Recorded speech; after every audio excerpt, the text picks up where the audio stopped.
I think officially, at least for my djembe percussion, which is what I do professionally, freshman year of high school, I think, was when I started playing the djembe for my high school choir concerts.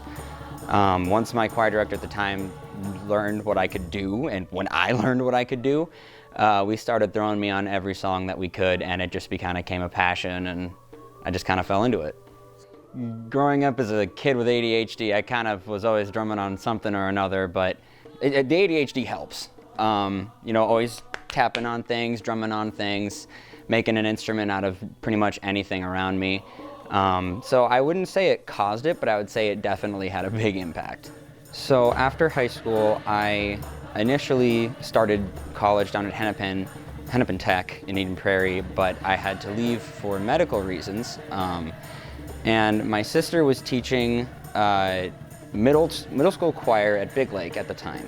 And she said, well, why don't you just come up and play some music for me? And so I went up to her apartment for a week and I stayed with her, and every day I went to class with her for a week, and then I performed with her choirs the end of that week. And after that, the high school choir director had been playing the piano for that concert, and she approached me, and that was when I started actually making money doing it, was through the high school.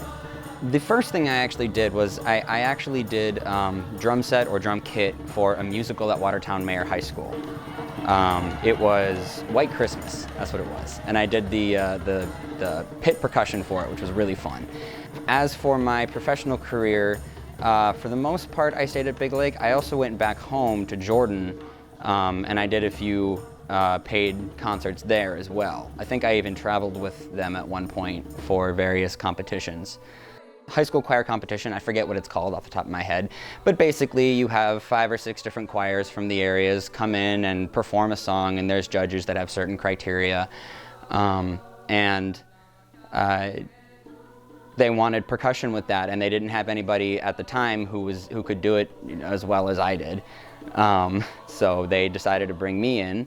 And so it was just one concert, but I forget what school I went to, but we went to another school, we performed for them, and then we got rated on that as well. I'm pretty sure we won that year, but I stopped when COVID started because I don't own my own djembe, so it became problematic with COVID guidelines and everything. And I personally just didn't want anything to do with anywhere at the time. I completely isolated, so now that hopefully COVID's kind of wrapping up a little bit, I'm hopefully going to get back into it at some point soon here.